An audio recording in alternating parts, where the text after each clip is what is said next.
Today's episode of the Trailblazers.fm podcast is sponsored by the Campaign for Black Male Achievement, a national membership network in support of a movement to let the world know that our Black men and boys matter. They're an asset to our communities and our country. And as a nation, we cannot truly prosper when any group of people are excluded and forced to exist on the fringes of society. The well-being of Black men and boys has direct influence on the strength of our families, our communities, and our nation as a whole.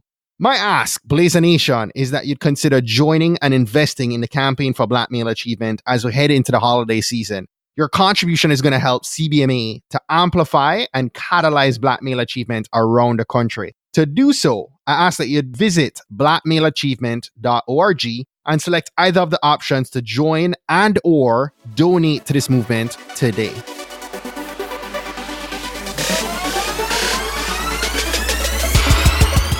You're listening to the Trailblazers podcast, where we will explore the stories of successful Black professionals. Join us as we highlight the knowledge, resources, and tools of these accomplished trailblazers to help provide the know-how, confidence, and motivation you need to blaze your trail. And now, here's your host, Stephen Hart. Blazer Nation, what's good? Listen up, today's a special milestone episode. Please join me wherever you are right now in doing a happy praise dance as we celebrate our 150th episode of the podcast. Woo! Listen up, man. 150 recordings that have made my best attempts to give you value, knowledge, inspiration, resources, actionable wisdom, and practical, useful advice that I sincerely hope has had an impact and helped so many of you to blaze your trails in your respective lives. It's perfect timing too, because on the 10th of December, late night, me working on a podcast. I'm in interview season right now, doing a lot of interviews for the first quarter of this next year. And I discovered that we were honored. Trailblazers.fm was honored with the likes of other podcasters like Oprah, Tim Ferriss, Anna Sale, and my dear friend Minda Hartz to be in a piece written by Thrive Global's Marina Kidekel. Hope I pronounced your name correctly. And our own Jennifer Witter, who shared Trailblazers.fm with the world in an amazing piece, a list titled 27 Podcasts that helped us thrive in 2018. Listen, I am so appreciative, so honored, so grateful, just feeling so blessed to be among those listed in this piece. And I'll be honest and say, it's not easy. It is not easy. Getting here has been a climb. It's still hard. Just a couple weeks ago, share this with you quickly, but just a couple weeks ago, I found myself asking and really doubting if I was nearing my end of my podcast journey. Did I do all I could do? And was it time to give my energies to some other projects? And not because I was lazy or didn't value what we had done to this point, but honestly, there's some upcoming legacy projects that I've been waiting and wanting my whole life to be a part of. And it comes to a point where, I'm always asking myself how the heck I'm going to find time to do other things that I want to check off of my BHAGs, off of my big, hairy, audacious goals. And, that particular day, just a couple weeks ago, was in my feelings, very frustrated, went to bed, woke up the next morning, and guys, listen, had two amazing people reach out to me. One who I've been courting for the last 2+ years, who finally reached out and said, hey, want to be part of what you're doing with podcast. Both will be featured in our second annual Wealth Series coming up this January and February. The first 6 weeks of 2019 is going to be off the hook.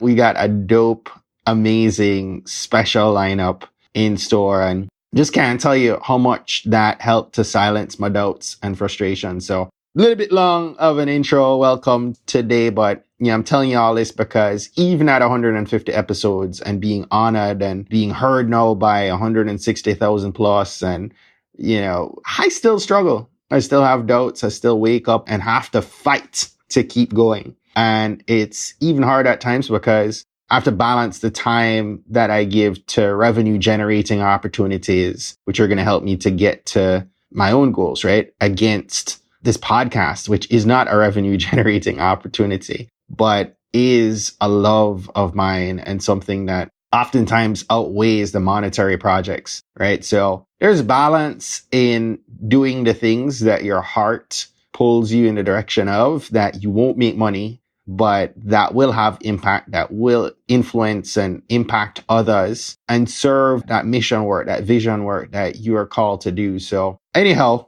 just want to, as we celebrate this 150th milestone, I do not want to miss out on the opportunity to say a very special thank you to my amazing team, Mr. Sean Dove, the Campaign for Black Male Achievement, Michael Slavich, and Podcast Fast Track, and Mrs. Annette Richards. You are all part of the team that keeps this engine going. I'm the host, I'm the face of this podcast, but without each of you, without your commitment, without your support, I would probably easily have failed to reach this milestone. So thank you, thank you, thank you.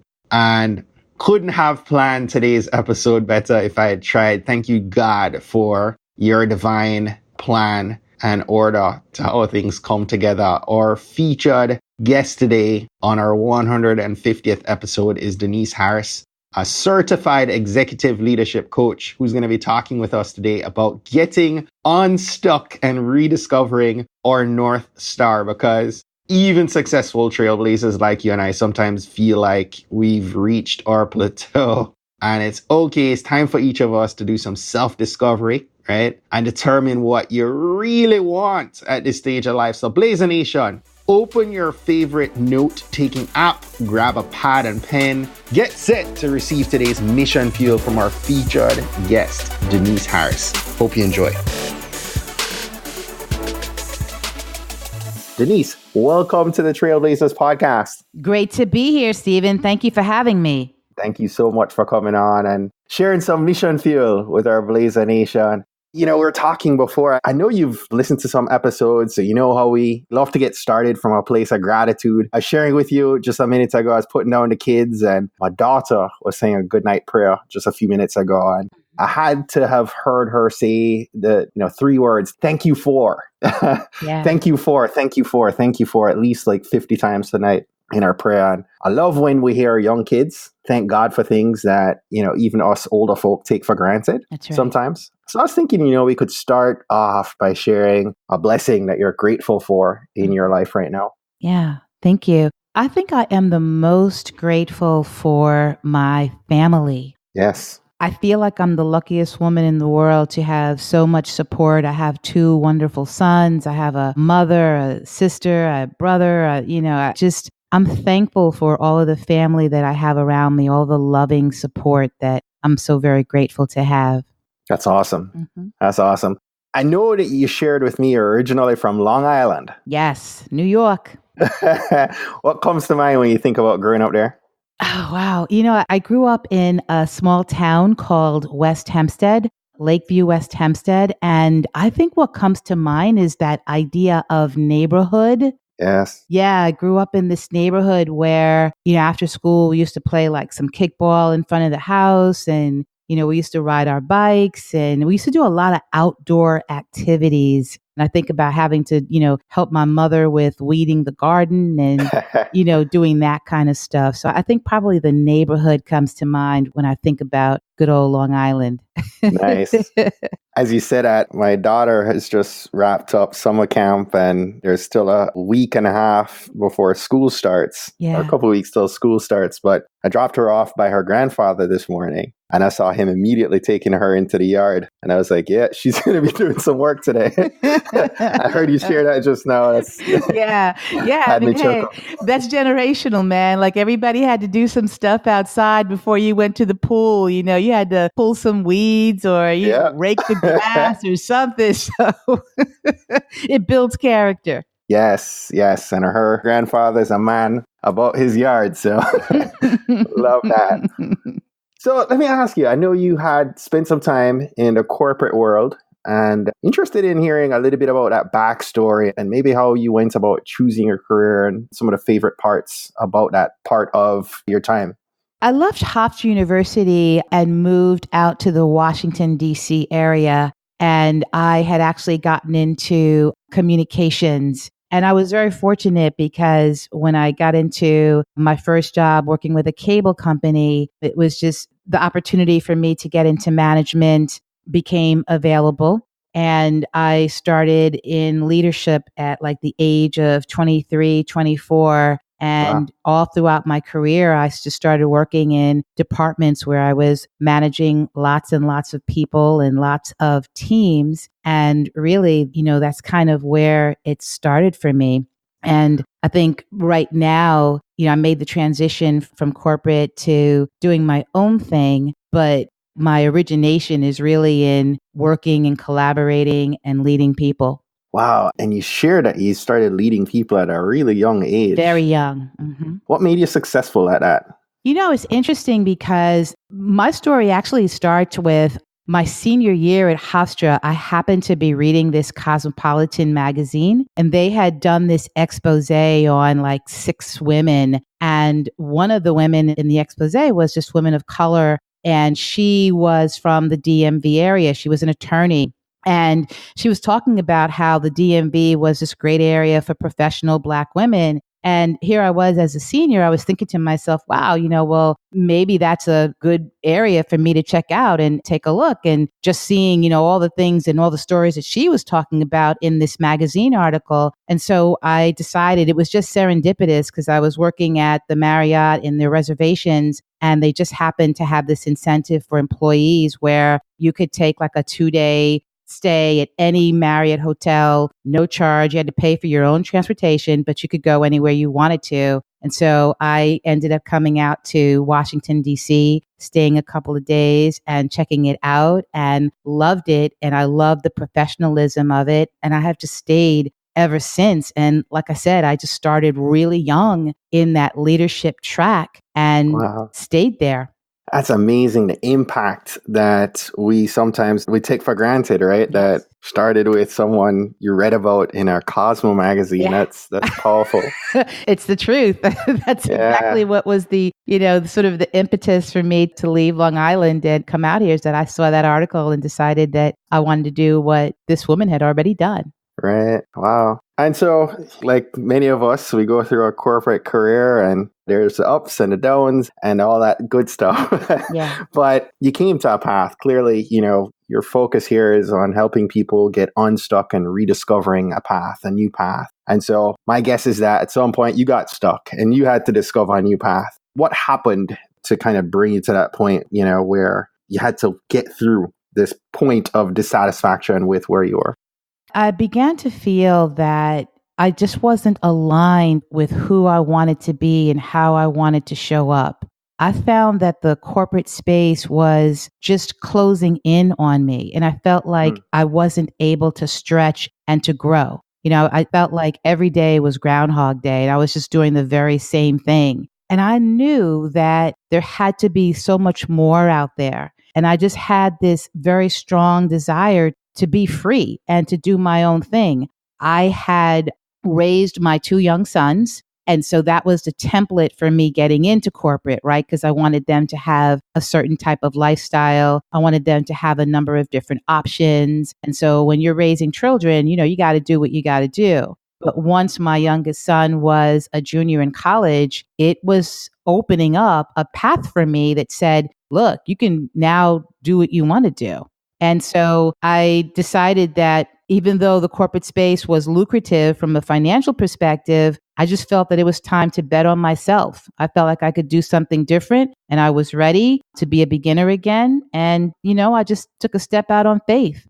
So what actually helped you to pivot your course? I mean, so clearly I feel you on getting past the point of having, young kids out of that critical path and having that financial need. Right. I mean, clearly through college, there's that need that you have to provide. But, what helped you to pivot course and take that next step? I started to think about what I wanted from my life. I started to recognize that I had been creating for somebody else for so many years. I knew that I could do it for myself as well.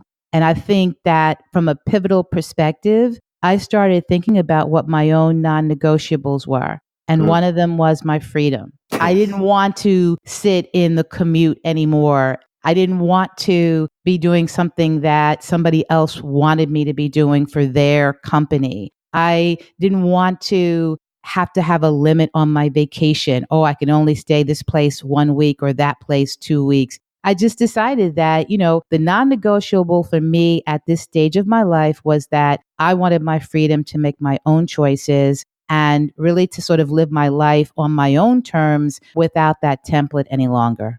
Wow. So let's just pause right there and just say that I'm going to get a lot of messages at this point in the interview from people who say, Denise just put a thumb right in that pain point in my side.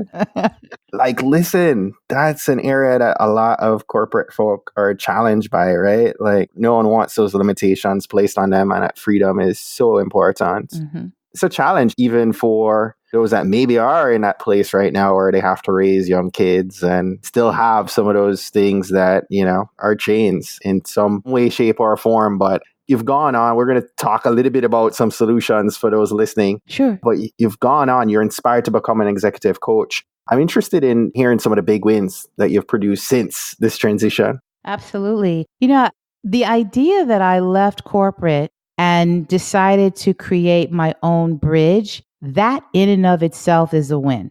So that's the first thing, is making a decision and moving forward on it. Denise, you're touching on something that, when something's said twice in a day, I feel like God's confirming something here. And someone at lunch today actually brought up this concept to me about our mindset sometimes is wrapped around having to build a bridge before we can cross it. Right. Where many of us who have taken a step into entrepreneurship know all too well that we are building the bridge as we go. In many instances, we're not just waiting to build a bridge before we cross it. What's your thoughts on that? Like, could you speak to that a little bit about how you've built that bridge, especially as a mom too, and the balance, right? Because sometimes we think we have to divide and focus on building this bridge right. while we're in the corporate world. And you look at things in silos where it's like, okay, I have to raise a family first, or I have to, complete and save so much money in the corporate world before I step into this next. Mm-hmm. Now being in your place, what are your thoughts about that bridge building process? And would you or could you have done it differently whilst raising that family? Yeah, and that's a great question. I think the first thing is that you have to start with sort of reframing your identity. Yes. Because when you are in the corporate space, like, you have to sort of put that, that shell on, right? You have to be a certain way because you're in corporate, and you have to, you wear the uniform, the navy blue suit, right? Or the brown suit or the black pumps. Like, it's a suit, it's a uniform that you're actually wearing. And so you sort of box yourself into that life. And so when you start thinking that there's something above and beyond that, it really begins with reframing your identity. Wow, I agree. That's a great place to start, right? You're starting to pour some mission fuel out. Let's continue on this path. Let's say maybe somebody's listening right now, right? I am thinking of a Winnie the Pooh reference right now. All right. Okay. Which one? Okay. Got a few. So, being the dad I am, Owl at one point tells Pooh that you, sir, are stuck. Yeah. A wedge bearing a great tightness in a word irremovable. Right. That's daddy life reference for you. I'm scatterbrained tonight as a dad, but let's start there. How do we identify? You touch on this. How do we identify that we are stuck or that we have plateaued? Oftentimes, when you start feeling as if you're losing hope, when you start feeling as if your energy is drained, when you start feeling that you're disconnected, those are all signs that you're starting to plateau.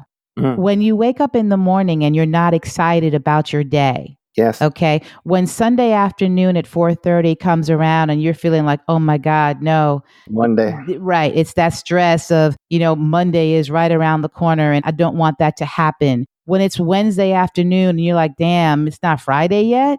Mm-hmm. When you're trying to rush your time because you're not enjoying the present, that's a big sign that you're plateauing and it's time to reframe and to reset and do something new. So how we get those goals back on track? That's a great question. It starts with commitment. The first thing that happens with goals is that you got to start thinking about how committed are you to that goal? If you're at a place where you're thinking, I want to, but I don't want to do the hard work, you're not going to get very far. But if you are at that point where you're saying to yourself, I will do whatever it takes, now that's the right attitude to have. Yes. And I mean, by any means necessary. Absolutely. Absolutely. Because listen, Stephen, let me be clear that, when you make these decisions about making changes in your life, oftentimes fear and self-doubt begin to creep in. Mm-hmm. And that is where people get stuck. They become fearful and they're like, oh my God, I can't do this. I can't risk not being able to make, enough money. I can't risk not being able to find, a different type of job. I don't know how to become an entrepreneur. I've never done that. And what happens is that people forget that, look, when we were born, we didn't know how to do anything, right? It was all about having to learn. It was all about allowing yourself to be a beginner. Yes. And, it goes right along this mantra, this mindset, this phrase that I've begun to live by that says execution over excuses. And Yes. I have fought through this very concept that you're raising right now where, I have a full-time job. I'm still in the corporate world on this path to that transition back to full-time entrepreneurship, but I have 2 young kids and have a growing podcast and have this corporate gig. And it's, this time constraint. It's real, but I have been having to fight through and separate myself and sacrifice the TV time and the social time and the other things that need to move out of my way so that I can achieve that next. And it's real. And I know a lot of people listening right now are saying, I don't have the time. I don't have the means to give up the 6-figure corporate income, Right. And that's real. That's a real fight. But, how hungry are you? How much do you really want to move the needle and get to that happy place? Yeah, that's exactly right. Because at the end of the day, there's always going to be a number of excuses why you shouldn't do something. Mm-hmm. But it's up to you to come up with what you really want. Yes. See, because the dream has to be bigger than the fear. Yes. That's the reality, because there's always going to be kids to be taken care of. I don't care. I mean, they can come out of college. You're still doing for them, right? There's always going to be a mortgage that has to be paid, or rent, or whatever the responsibilities may be, taking care of an elderly parent. It could be a number of things. But at the end of the day, you have to decide for yourself, what do I really want in this life? And what do I need to do to get there? Yes. And as far as time, my belief is that time is an illusion. I really believe that, Stephen, because here's the reality. If your kid comes up to you and says, look, I want to play baseball, you're doing something and the kid's like, I want to play some baseball. I want to go outside or whatever. And you're like, oh, no, look, I don't have time right now. I can't do it. Let's do this another time, later. But God forbid that same kid shows up and they have a nail that's stuck underneath their foot. You're going to find the time now, right? Wow. You're going to find the time now, right? Because you're going to drop everything that you're doing and you're going to address that situation. And it's an extreme, but it goes back to my belief that time is an illusion. You make time for anything that you really want to do. Your value.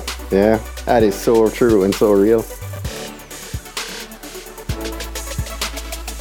Hey, I hope you're enjoying this episode so far. I wanted to take a quick break right here and ask you a quick question. When you hear the words personal branding, what are you thinking of? I have a good many people who have responded to this saying they're thinking of a logo or maybe a website. And those are just a couple elements, right, to a personal brand, but they're not everything. In fact, your personal brand is in large part this ongoing process and development of your online reputation, your image, and the promise you're making to those that you interact with and influence on a day-to-day basis. And it's also derived from who you are, who you want to be, and who people perceive you to be. Now, in 2018, whether you are a CEO, entrepreneur, a corporate professional, or you're a college grad, someone is Googling your name. And the results that they find, if any, and the story being told about you and your brand is going to leave that person who is searching either more or less inclined to connect with you, do business with you, or hire you. And if you know right now that you need to fix this, if you know you need to begin building your personal brand or enhancing what you have already started working on, but you have no idea what to do from here or how to get started, I'd like to encourage you to sign up right now to learn more about my personal branding course called Brand You Academy. It's a first-class 6-week online program designed to help you build your amazing personal brand and digital footprint. If you're interested and you want to learn more, hop on over right now to tbpod.com/brandyou. Again, that's tbpod.com/brandyou. Now let's get back to today's episode. So what other advice do you have for these corporate folks that you poured in on speaking to their challenge earlier and their pain? Yeah. Tell them a little bit about how they can solve this. I think the biggest thing for me, and there's a quote by Robert Kiyosaki, Yes. and it goes, "Don't let the fear of losing be greater than the excitement of winning." Love that. And that's a very, very meaningful thing because, again, I go back to this whole thing about fear because it ties into the path of least resistance. Most people do want to leave corporate, or maybe it's not even corporate. It could just be, any job that they're doing day to day that they're not feeling fulfilled. But the path of least resistance says, stay here because you're comfortable. Mm-hmm. Stay here because you won't have to make the effort. Stay here because you won't have to be worried about rejection or not winning or not finding the thing that you really want to do. And so what I always like to say is you got to be willing to bet on yourself. And I said that earlier on in the conversation, but it's worth repeating. Absolutely is. So Denise, I'm a brand strategist and you and I are in complete alignment. On several episodes recently, I've been talking about much of what you shared about having that clarity, right, on the front side. And for me, I lay out a formula I call my MVP, right? My clients need to be clear on their mission, their why, right? Their vision, what 25, 30 years out from now looks like, and being clear on the product that they're offering, whether that product is themselves and right. They're on that career journey or they're, in that entrepreneurial space and really understanding themselves and who they're trying to speak to. But, I feel like the moment I became clear about my vision, about what 25, 30 years out from now, I'd like it to look. I'd love to see the 75-year-old Stephen accomplishing X, Y, and Z and was able to reverse engineer that into a 10-year BHAG, right? What I call my big, hairy, audacious goals that I need to get accomplished by 2026. And each and every day right now, I am pursuing 2026. There's no promise that I even finish today. That's God's decision. But while I'm here on this earth, I am working to live out this legacy that I have in my mind for, my kids and their children and so on. And so I truly feel that, there has to be that clarity. There has to be, incredibly good detail on who you are, as you talked about identity. Yes. What you can bring to the table, right? And what you can offer the world. You have a gift. Each and every person listening to this right now has a gift that only they can give to the world, right? So true. Mm-hmm. And so I love that you share that, and I'm in complete alignment there with you on that. I know that you have a free assessment that you wanted to share with our audience. Tell us a little bit more about that. Absolutely. Most definitely. I'm a firm believer in setting goals. I think that is a key component to everything that you do. And so often, people set goals and they don't achieve them because, they're not willing to make a pivot or they're not measuring their progress or the goals just aren't meaningful enough. And so I've been doing a lot of work in that area. And recently I developed a guide that's called the Firestarter, Get Your Goals Back on Track. And what's really wonderful about it is that it takes you from the perspective of understanding like what's meaningful in your life and figuring out what you need to do more of or what you need to do less of to actually achieve that goal. And it also goes back to something that I was talking about earlier in terms of the levels of commitment. So anyway, I'd love for your listeners, for Blazing Nation, to have an opportunity to check the goals out. And if they like, they can go to deniseharrisonline.com/ultimate course, and they can download the Firestarter Guide for free. Awesome. Yeah. I'll definitely put that link up on our show notes page over at tbpod.com. Denise, I'm loving this conversation with you. I could keep going. We generally ask our guests a couple of resource questions, right? Sure. I get trailblazers who reach out to me like, hey, at one point I stopped asking about recommended books, and people would reach out like, hey, why did you stop asking this question? Because we love these books. Yes. And so I come back to it and keep them coming. And so I'm going to ask you, what books or resources have you read or are you reading right now that, we might find interesting?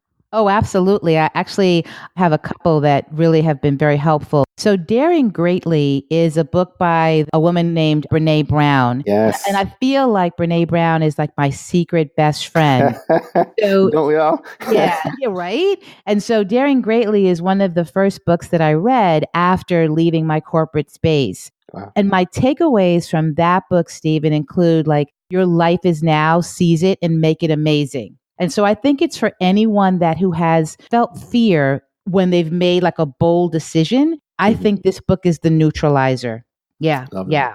And there's another one that I wanted to share too, because I love this book. It's called The Seat of the Soul. Have you heard of that one by Gary Zukav? I have not. Oh my God. I love that book. It's one of those books that you always want to have around for those challenging moments when, like when you need help sort of understanding the world around you and like you want to get your thoughts aligned and your values and your goals and, you want to really figure out like what's truly important to you and how to sort of like think about it.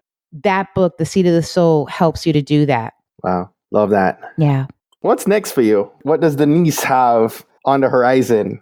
I think for me, I love this whole idea around working with people who have these big ideas and these big goals, but yet they need somebody to hold them accountable. They need somebody to sort of help them learn to dance with fear, and that's a big thing for me. I love this work that I'm doing. And so I think the next step is to do it on a more impactful basis. I think I'm going to still be doing my work with private clients, but I'm going to get out there and start doing more speaking. I want to get out there and, do more conferences. I want to hold my own conferences. And then in the next couple of years, I want to start doing these retreats where I can bring those people who are recovering corporate people into that space of, doing their own thing. And again, learning how to bet on themselves again in a space where they feel safe and where they feel like the world is in front of them and they have that freedom to really be their authentic self. Because listen, at the end of the day, happiness and fulfillment, that's for everybody. That's not just for one or two people. Everybody gets the opportunity to be happy and to feel like life is a wonderful thing and to really just believe in possibility. Yes. Kenneth Reyes on the podcast some months ago shared that no CEO or executive gets through a 30-year career and looks back and says, I wish I'd worked more. He's right. That's true. That's right. So we all need to pursue what's making us happy, what truly is making you happy and bringing you joy. And it's so worth it. It really is. It's so worth it. Absolutely. Denise, what's one action that as we step off this call, you recommend that our Blazer Nation put into action right now that's going to help them to blaze their own trail? Elevate your confidence and courage. Love it. Elevating Blazer Nation. I hope you enjoyed this conversation. Denise, tell us how we can stay connected to you before we wrap up. Absolutely. You can hit me up at deniseharrisonline.com. My website is deniseharrisonline.com as well. You can go there. You can leave a note. You can check out my services and my programs. I'm always happy to hear from folks, and I love Blazer Nation. So anytime, any place. Yes. Denise, I thank you so very much for sharing. My pleasure. Your knowledge and your nuggets of wisdom have been invaluable. Thank you so very much. Thank you, Stephen.